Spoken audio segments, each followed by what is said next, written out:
نریٹوز with عامر رانا میں خوش آمدید۔ ایران امریکہ جنگ، کس کا کتنا نقصان اور کون ہے پریشان، کس پہ ہے شک۔ جنگ تو تقریباً ختم ہو چکی، سیز فائر چل رہا ہے اور لگتا ہے ایسے ہی ہے، سیز فائر لمبا چلے گا۔ اور ہم پہلے آپ کو بتا چکے ہوئے ہیں کہ کوئی امریکہ اور ایران کے پہلے مذاکرات نہیں ہے، اور جب ہاسٹیج کرائسس تھا، جب ایران کے پاس 54 امریکی ڈپلومیٹ تھے، تو تب بھی اس پروسیس کو 1.5 سال سے زیادہ لگا تھا، اور جب عمان نے سفارتکاری کی تھی تو تب بھی 2.5 سے 3 سال لگے تھے۔ ہم یہ نہیں کہہ رہے کہ یہ اس مرتبہ ٹائم اتنا زیادہ لگے گا، کیونکہ اس مرتبہ ثالث ہے پاکستان، اور پاکستان نے اسلام آباد کو تو کیا ہوا ہے بند، اور کوشش کر رہے ہیں کہ ہمارے ایران کے جو وہاں کے ذمہ داران ہیں وہ کسی فیصلے پہ پہنچیں، اسلام آباد آئیں اور بات کریں۔ امریکی تو کسی وقت بھی فلائٹ لے کے آ سکتے ہیں، جے ڈی وینس بھی تیار ہیں، سب لوگ تیار بیٹھے ہوئے ہیں۔ تو اس میں بات اب شروع ہو گئی ہے نفع اور نقصان کی۔ تو آج سب سے پہلے تو ہم پاکستان کے اوپر بات کر لیتے ہیں۔ ابھی تک جو دنیا کے بڑے تھنک ٹینکس ہیں، اخبارات ہیں،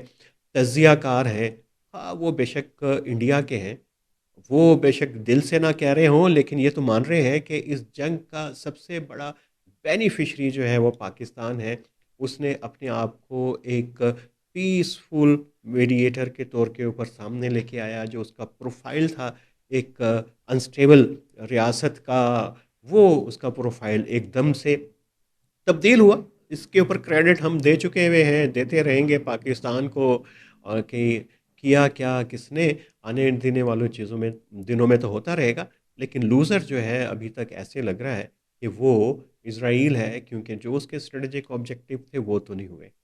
اور بھی بہت سارے لوزرز ہیں۔ تو وہ کون ہے اور کس نے کیا لوز کیا؟ کیا اس نقصان میں رہنے والوں میں جنہوں نے نقصان اٹھایا اس جنگ میں، کیا وہ صرف انڈیا ہے یا اس کے اندر چائنا بھی شامل ہے؟ کیا سعودی عرب ہے، قطر ہے، بحرین ہے، یو اے ای ہے، اور یا کہ خود ایران ہے؟ تو دیکھیے، ایک سلائیڈ ہم پہلے بات کر لیتے ہیں کہ یہ جو لاسز جو ہیں ابھی تک ہوئے کتنے، اور ابھی تک ہمیں پتہ چل رہا ہے کہ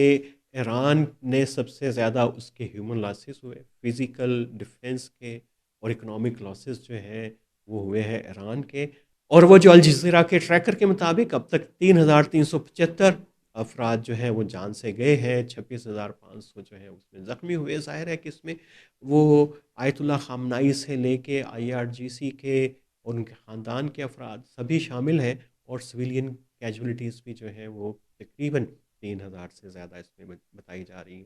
اور جو اسٹاک پائلز تھے میزائلز کے، وہ اس کے کافی یوز ہوئے ہیں، کم ہوئے ہیں۔ اس کی نیوکلیئر کیپیبلٹیز کے اوپر بڑا شدید نقصان اس سے ہوا،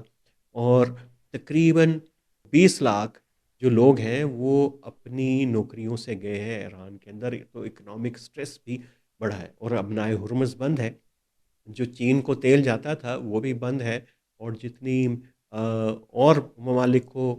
ایکسپورٹس تھیں وہ بھی کم ہو گئی ہیں۔ تو ایک شدید اکنامک سٹریس کے اندر ہے، بلاکڈ کی وجہ سے جو امریکہ نے کی ہے، ایک بلاکڈ ایران کی ہے، اس بلاکڈ کے اوپر امریکہ کی بلاکڈ جو ہے وہ دونوں کو نقصان پہنچا رہی ہے، اور یہی تصفیہ ہونا ہے، اور یہی وجہ ہے اس وقت دونوں ملکوں کے درمیان کہ کسی طریقے سے حل ہو جائے۔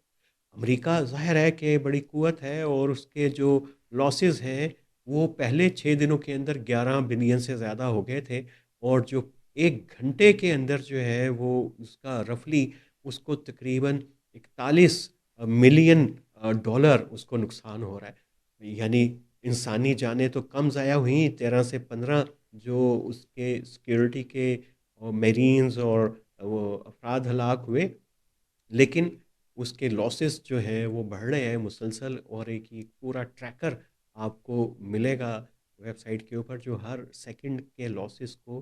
کاؤنٹ کر رہا ہے امریکہ کے اندر، اور یہ بہت بڑی ایک اماؤنٹ ہے۔ اور امریکہ کے اندر جو ہے وہ پرائسز بڑی ہیں، آئل کی بھی اور گروسری کی بھی، انٹرنل پریشر جو ہے وہ بلڈ ہونا شروع ہو گیا۔ ابھی تک اسرائیل کا نقصان بھی کم ہے، 15 افراد 21 مارچ تک جو ہے وہ اس کی کیجولیٹی تھی۔ اس میں حملہ جو ہے حزب اللہ نے کے بھی اٹیک شامل ہیں، ایران کے اپنے میزائل اٹیک بھی اس میں شامل ہیں، اور یہ کہ اس کا فزیکل ڈیمیج بہت زیادہ ایران نے کیا، جو فیفا کو اور جو بڑی اہم ان کی نیوکلیئر انسٹالیشنز تھیں، ان کے ریزیڈنشیل ایریا تھے، سیکیورٹی کی جگہیں تھیں، ان کو انہوں نے خاصا، ایران نے ان کو نقصان پہنچایا۔ پھر لبنان سب سے بڑی کیجولیٹی ہے۔ لبنان بھی کیا ملک ہے، مسلسل ایٹی سے بحرانوں میں، مصیبتوں میں گھرا ہوا ہے، اور ان مصیبتوں کے اندر اس کی بڑھانے میں حزب اللہ کا کردار بھی ہے، باقی اور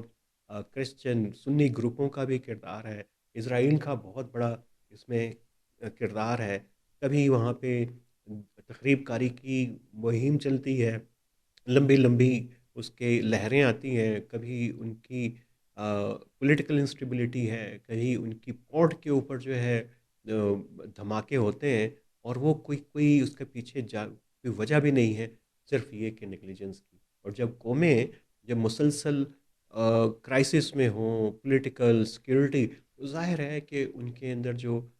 رویے ہیں ذمہ داری کے، وہ کم سے کم ہوتے جاتے ہیں، اس میں وہ غیر ذمہ داری سے پیش آنے والے واقعات کا لاس جو ہے وہ بہت زیادہ ہے۔ ابھی تو لبنان کے صدر نے لبنان کی ٹریٹری کے اوپر جو ہے وہ کافی قبضہ کر لیا ہے، سیز فائر کے باوجود چل رہا ہے۔ سعودی عربیہ کے بھی 2 سے 3 شہری وہاں پہ نشانہ بنایا گیا، اور بہت سارے زخمی بھی ہیں، اور آپ دیکھ رہے ہوں گے کہ ریفائنریز کے اوپر اور انرجی انفراسٹرکچر کے اوپر، پھر یہ کہ یو ایس ایئر کرافٹ جو ہے پرنس سلطان ایئر بیس کے اوپر، اس کو نشانہ بنایا۔ یہ ایک بڑا نقصان تھا امریکہ کا اور سعودی عرب کا نقصان تھا۔ بحرین پہ 32 سویلین کی کیجولیٹی ہے، اور مسلسل ان کے جو ہے ففتھ فلیٹ کے اوپر وہاں پہ جو اس کے قریب ہے اس کو حملہ کیا۔ قطر کے بے تحاشا نقصانات ہیں، جانی نقصان تو کم ہوں گے، لیکن ایل این جی کا اور انرجی انفراسٹرکچر اتنا زیادہ متاثر ہو گیا ہے کہ وہ 4 سے 5 سال لے گا اس کو بحال ہونے کے اندر۔ Kuwait, U A E, Oman سب بھی پریشان ہیں، ساتھ کویت کے اندر جو ہیں وہ جہاں بھاگ ہوئے۔ لیکن اس کے اندر دیکھنا یہ ہے کہ یہ جنگ تو انہوں نے لڑی، اور ان کے بارے میں دنیا میں اوپینین کیا بنی۔ امریکہ کے اندر جو ہے، اور ٹرمپ کی پاپولیرٹی، اور سب سے زیادہ تو پاپولیرٹی گری اسرائیل کی، اور وہ پوری دنیا کے اندر وہ ایک ایسی ریاست کے طور کے اوپر سامنے آیا ہے کہ جس کو اب مظلومیت کے خانے سے نکال کے ظالم کے خانے میں رکھ دیا گیا ہے، اور یہ گیلپ کا سروے بھی بتا رہا ہے۔ اور امریکہ کی سپورٹ کے اندر بھی 16% کمی آئی۔ بہت سارے، اگر آپ امریکن چینلز کو دیکھ رہے ہیں، ان کے ایکسپرٹس کو فالو کر رہے ہیں، تو وہ بھی آپ کو پتہ چلے گا کہ وہ بھی کس طریقے سے اسرائیل سے اپنے آپ کو تھوڑا سا ڈسٹینس کرنے کی بات کر رہے ہیں، کہ ان کی وجہ سے جنگ بھی ان کے گھر میں آئی، ان کی پورا اسٹریٹجک جیو پولیٹیکل انٹرسٹ بھی کمپرومائز ہوا۔ تو یہ سارا ہو رہا ہے، اور ایک جو سروے ہوا، جو امریکہ جو ہے وہ اب کم محفوظ ہو گیا ہے، اور اس کی پاپولیرٹی بھی جو ہے 51% مزید اس کی کم ہوئی ہے۔ اسرائیل کا ہم نے بتا دیا کہ وہ بھی ہوئی، لیکن ایران کی پاپولیرٹی بھی نہیں بڑھی، صرف اس کی پاپولیرٹی ایران کی پاکستان میں بڑھی ہے گیلپ کے مطابق 79، لیکن دنیا میں اس کی سپورٹ، اس کے ساتھ ہمدردی تو ہے، لیکن اس کی سپورٹ جو ہے وہ کسی طریقے سے بھی نہیں بڑھی۔ تو یہ تو ہم نے کچھ تھوڑے سے تخمینے آپ کو بتائے کہ کیا چل رہا ہے اس میں، اور یہ تو وہ ممالک ہیں جو جنگ کے اندر براہ راست فریق تھے یا ہمسائے تھے ایران کے، اور ایران نے اس لیے گلف اسٹیٹس کے اوپر حملے کیے۔ ایک مرتبہ پھر دہرا دیتے ہیں کہ یہ امریکہ کے اتحادی ہیں، اور وہاں پہ امریکہ کے اڈے ہیں، اور یہ اس لیے اس نے ٹارگٹ کیا۔ لیکن اسرائیل کے ساتھ انڈیا کے تعلقات ہمیں پتہ ہے، وہ جنگ سے پہلے وزیر اعظم مودی وہاں پہ تھے، تو بظاہر یہ لگ رہا تھا کہ انڈیا اس کے اندر آئسولیٹ ہو گیا ڈپلومیٹیکلی، لیکن دوبارہ سے اس کی انٹری ہو رہی ہے، ایک نیا بلاک مرج کر رہا ہے، یو اے ای کا اسرائیل اور انڈیا کا ایک بلاک مرج کر رہا ہے۔ تو شاید ریکوری ہوگی انڈیا کے امیج کی، لیکن اس کے مقابلے میں پاکستان، سعودی عرب، ترکی اور ایجپٹ اور باقی ممالک بھی اس میں شامل ہوں گے، قطر بھی اس میں، وہ اس کا بلاک زیادہ مضبوط ہے، اس کی عسکری قوت بھی زیادہ ہوگی، سیاسی قوت بھی زیادہ ہوگی، وہ ایک بڑا رول پلے کرے گا۔ ایران کا تو ظاہر ہے کہ سب سے اہم اندرونی فیکٹرز کے اوپر ہی ڈپینڈ کرتا ہے اس کا فیوچر، کہ وہ کس کلب میں جائے گا، ان دونوں کلبز میں سے، یا پھر وہ ایک آئسولیٹ ہی رہے گا، جیسے کہ 79 سے ایک آئسولیٹ ہے پورے ریجن کے اندر اور پوری دنیا کے اندر، اس نے دوست بنائے بھی تو سوویت یونین جو بعد میں آ، رشیا، یا اس نے وینزویلا میں جا کے بنائے، یا پھر چائنا کے ساتھ، اور چائنا کیا وہ اس میں حاصل کر پایا، یہ بڑا اہم سوال ہے۔ کل وال اسٹریٹ جرنل کی رپورٹ بھی تھی، اس سے پہلے کچھ اور رپورٹس آپ کی نظروں سے گزر چکی ہوں گی، امریکی تھنک ٹینکس کی، الجزیرہ کی رپورٹس کو آپ دیکھیں تو چائنا انیشلی لگ رہا تھا کہ اس نے بہتر، اس کی اکانومی نے پرفارم کیا، کیونکہ وہاں پہ آلریڈی جو ہے وہ ٹرانزیشن انرجی کے سیکٹر میں ہو چکی ہوئی تھی، لیکن جیسے ہی امریکہ نے اس ابنائے کو بند کیا تو چائنا کی معیشت بھی جو ہے دباؤ کے اندر آئی، لیکن ایک اہم فیکٹر جو اربوں کا اعتماد تھا چائنا، اس نے اس کو ٹھیس پہنچائی چائنا نے، اور اس کی وجہ یہ بنی کہ چائنا نے جو پوری سیٹلائٹ اسپائنگ ڈیوائسز اور سپورٹ فراہم کی ایران کو ٹارگٹ کرنے میں، سعودی عرب کے اندر خاص طور پہ، پھر بحرین کے اندر، قطر کے اندر اٹیکس کرنے میں ایران کو معاونت دی، اس کی وجہ سے ایک غصہ ہے، اور یہ وہ رپورٹس جو میں نے مینشن کی، اس کے اندر ایم بی ایس محمد بن سلمان کے غصے کا بھی ذکر ہے، اور اس میں یہ وہ والا پہلو ہے، کیونکہ چائنا نے مسلسل، جب سے چائنا کا رائج شروع ہوا ہے، اس نے دنیا کے جتنے کانفلکٹ ہیں اس سے بچا کے رکھا، اور بڑی مہارت کے ساتھ وہ اپنا پلو بچا کے نکل جاتا ہے۔ انڈیا اور پاکستان کے کیس کے اندر بھی یہ ہوا تھا، کہ چائنا نے یہی پوزیشن لی تھی غیر جانبداری کی، نیوٹرل پولیٹیکل ایکٹرز کی، لیکن یہاں پہ آ کے گلف میں آ کے اس کے کردار کے اوپر سوال اٹھنے شروع ہوئے، اور چائنا تو وہ ملک ہے جس کے سفارتی تعلقات تو مسلم ورلڈ میں، گلف میں، ایجپٹ نے شروع کروائے تھے، مصر نے، اور وہ سبھی کے ساتھ اس کے تعلقات اچھے تھے، ایران سے لے کے سعودی عرب تک، لیکن یہ والا جو اس کو اب شکوک و شبہات اس کے کردار پہ بڑھنا شروع ہیں،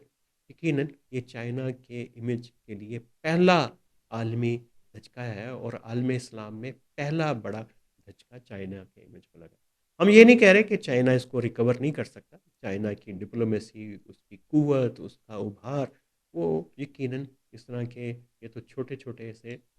امیجز کے پرابلم اور دھچکے ہیں، کہیں نہ کہیں پہ جا کے سیٹل ہو جائیں گے، کیونکہ چائنا کے لیے، بیجنگ کے لیے بہرحال سوچا ضرور ہوگا کہ جب جنگ ہو تو جنگ میں کسی ایک فریق کو چننا اتنا آسان نہیں ہوتا، جب آپ جب تک آپ جنگ کے اندر شامل نہ ہوں۔ باہر سے بیٹھ کے بڑا آسان لگتا ہے کہ کون اس جنگ کا فریق ہے، کون اس کا متاثر ہے، کون اس کا وکٹم ہے۔ بہرحال پاکستان بینیفیشری ہے، پاکستان چائنا کا اتحادی ہے، امریکہ کے ساتھ تعلقات اچھے ہیں، ایران سے بھی اچھے ہیں، اور ہمارا الائنس ہے گلف کی کنٹریز کے ساتھ، تو یہی پاکستان کی سب سے بڑی قوت ہے۔ اس قوت کو آپ پاکستان کیسے آگے لے کے چلے گا، آنے والے دنوں میں بات کریں گے۔ آج کے لیے اتنا ہی، جڑے رہیے نیریٹوز ود عامر رانا۔